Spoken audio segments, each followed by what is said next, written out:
singing for Coke. I don't sing for nobody. Because everyone's pulled their ads. A YouTube career can be a terrifying landscape where you're never sure if you're going to make $1,000 or $6. Because of this, in desperate situations, desperate measures are sometimes in order. Which is why, near the end of 2016, I created my very own Patreon account. And I threw together some tiers which were pretty rudimentary and really didn't help me grow much of a following on the site. In fact, before I started a Patreon, I was sure that the word was pronounced tires, which goes to show how little I knew about such topics. One of the first things I set up was a tier for fan requests at around the moderate price of $36. Now there are pros and cons to trying to create videos as suggested by your fans. You have a direct window to some of your biggest fans and what they like of your content. You get to talk about subjects that you otherwise would never have considered.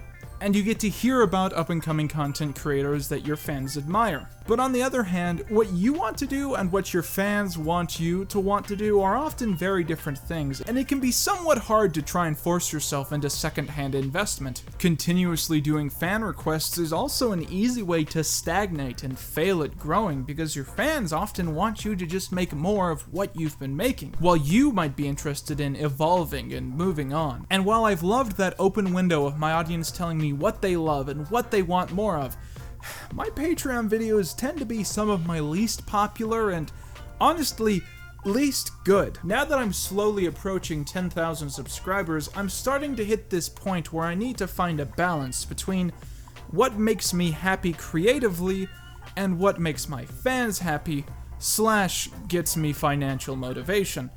And that's often two ideas which are very hard to teeter upon. My second Patreon request video was so bad that I actually changed the rules so that it wouldn't happen again, and the exact same day that that video came out, I got my third request, which is the one we're doing right now.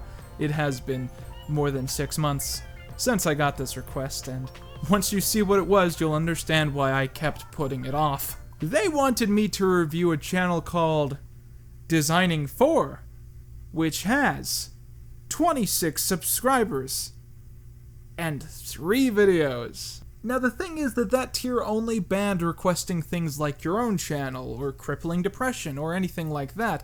It didn't ban any channel that wasn't popular, so I had no reason to turn this down, which meant that I had to make a video on a channel that had less than 30 subscribers entirely for financial gain. I had sold out. I mean, I guess it's not like I'm the biggest channel either. I mean, I've been teetering around 9,000 subscribers for what feels like months now. But at the same time, I can't go selling out my audience like that and making a video totally void of entertainment, so if you stick around and you maybe skip around the parts where I'm actually talking about a channel with less than 30 subscribers, you'll find some nice little gems and fun little treats which I've planned out, maybe a game show or two. And with that out of the way, let's get into the discussion. Designing 4 is a video game analysis channel that's based around the belief that great things can come from all directions with all intentions. Rather than seeking how to illustrate what makes some games good by comparing them to less acceptable products, Designing 4 takes a completely different road, pointing out that the games that he is discussing did what they wanted to do the right way, but that their track to success is not necessarily universal. This is a healthy outlook that allows the narrator to look at games not as products that win over others, but as standalone entities worth celebrating on their own. All of Designing 4's videos are named after topics for which certain games strive to achieve, to the point that it comes to justify the reason that you are playing them, such as designing for pacing or designing for accomplishment. If he had made a video about his own channel, it might be called Designing for Bad Audio Quality.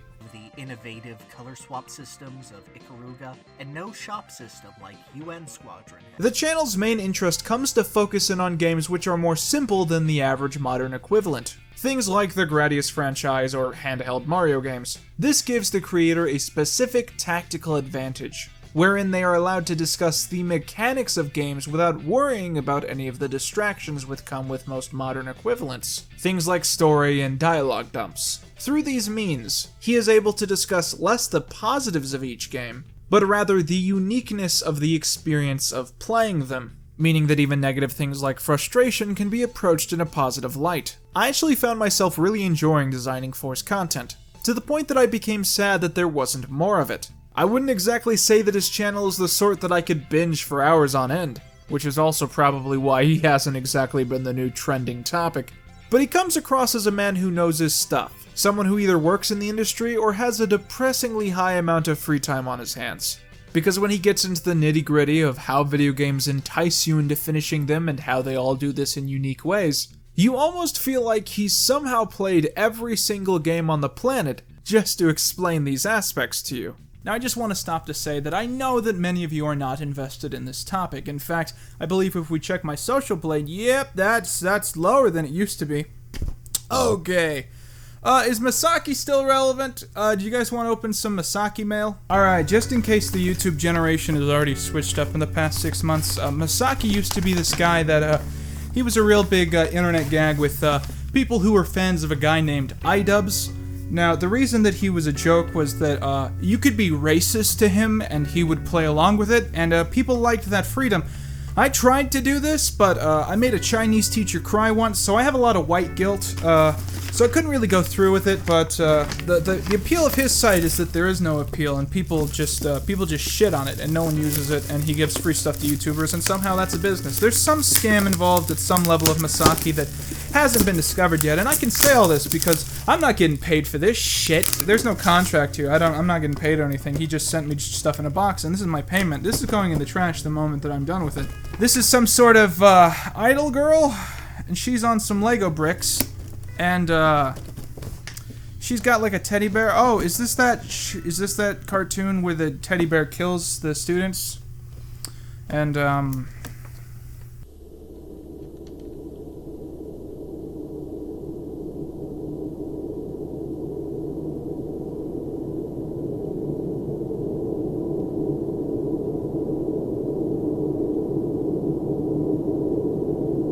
when I graduated high school, is this where I wanted to end up?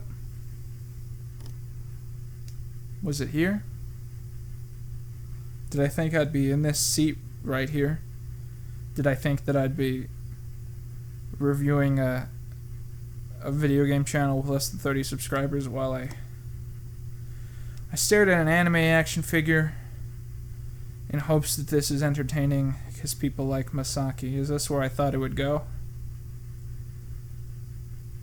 Is this what I thought? Some days I can't even remember what my dreams were. It's all just a haze.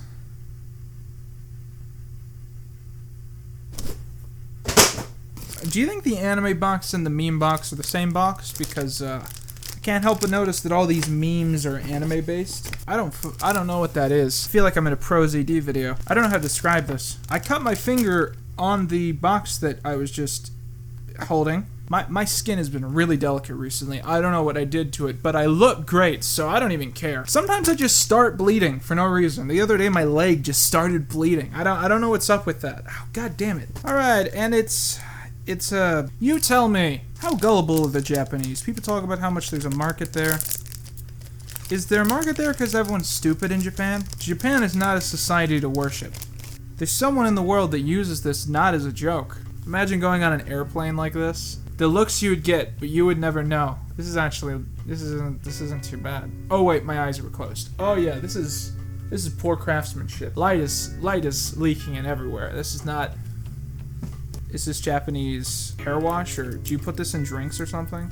It's a blue tablet. Looks like it's got some white stuff in there, and either that means that it's like candy, or this is for my washing machine. Oh my god. Oh, what the fuck? There's so many layers and none of them work. Alright, and I believe that there's a code that you can use to get Samurai Buyer items 175% off, and that code is incredibly high shipping rates. And finally, we gotta meet the Robinson's Pez dispenser. That's a nice Masaki. You're a sick motherfucker. And the head fell off. That's always good. This is the most horrifying thing I've ever seen in my entire goddamn life. Oh, fuck me. Should I burn this?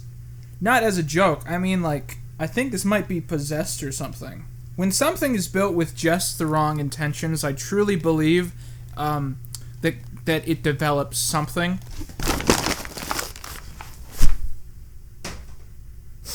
Back to Designing 4, I think I've made it pretty clear that I'm actually pretty fond of the few videos that he has uploaded to his channel. So the question becomes, if he's good, why isn't he popular? The answer is that he's been making the same mistakes that I just made. Misunderstanding when something is trending and why, and what is the best thing to make a video about. A lot of people try to enter the media analysis game through the same means that their ancestors did in the early days of the internet. One could easily argue that if Designing 4 had posted these exact same videos in 2005 instead of 2017, he could have been one of the early greats. But the reason that this is the case is that in the early 2000s, people on the internet were obsessed with that era of content. There's sort of this 30-year gap when it comes to what people are looking for and what they want to see online. It comes from most people on the internet being somewhere in between 14 and 30. And a lot of these people have nostalgia for things for which they once took part in. A person in the year 2005 was most likely far more interested in a video about an NES game rather than they would be about a PS2 review. The issue is that it's all looped back around. So now content that was out in the early 2000s, which was being ignored by people with nostalgia, now those are what people are nostalgic for. That is what people want to hear more about. I'm lucky enough right now to still be in that peak period of age where a lot of the shows that I grew up caring about are what other people care about. So I can easily analyze episodes of SpongeBob that I haven't seen in years entirely from memory. However, in 10 years I will not be able to sustain myself off of this market, because I don't watch a lot of kids shows that are on right now. And what Designing 4 is missing out on is that in the year 2017,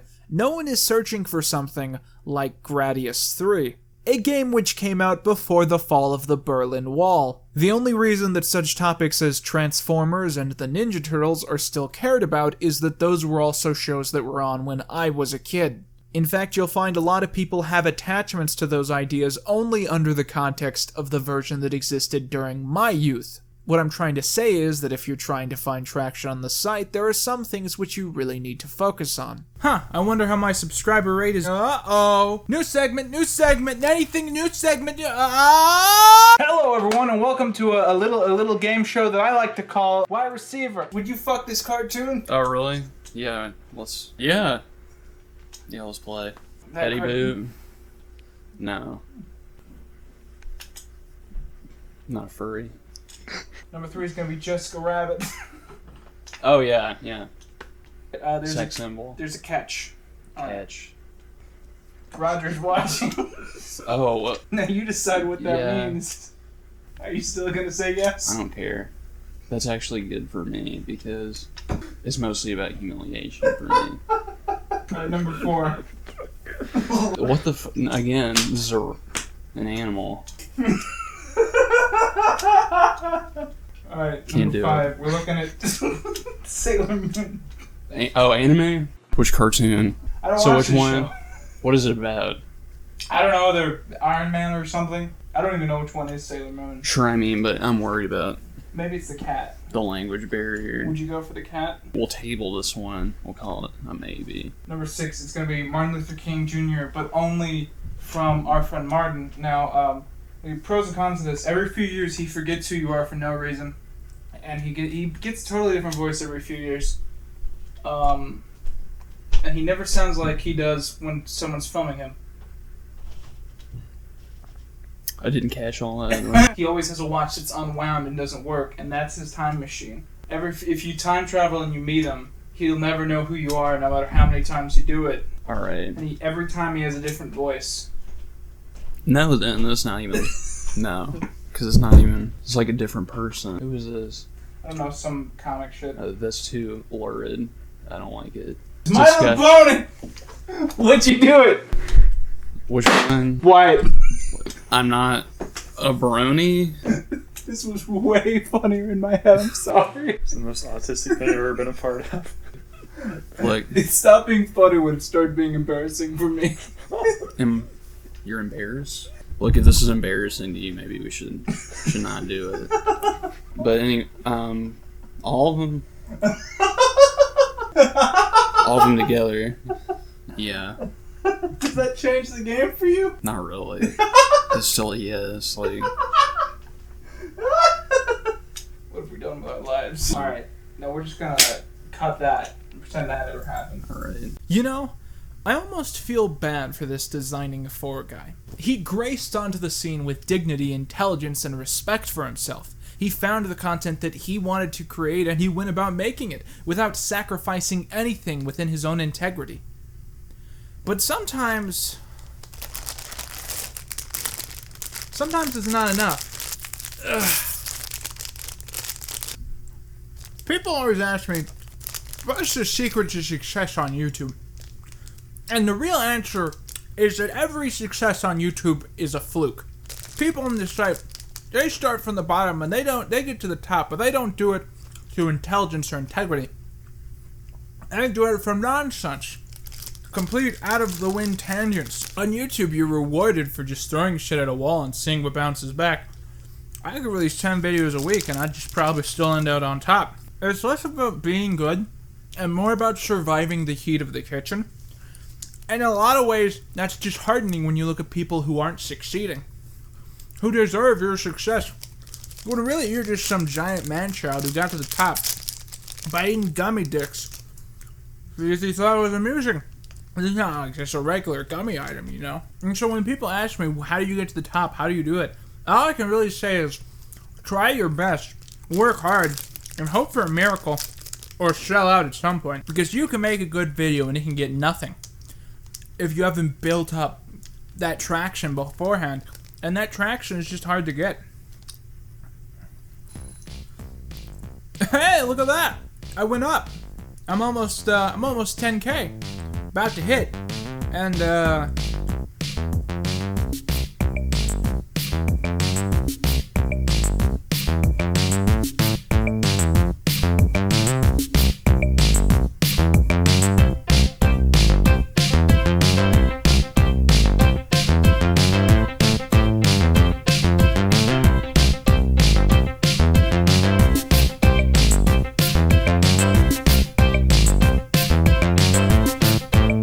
Crippling Depression asked me if he could send me fan mail, and I let him do it.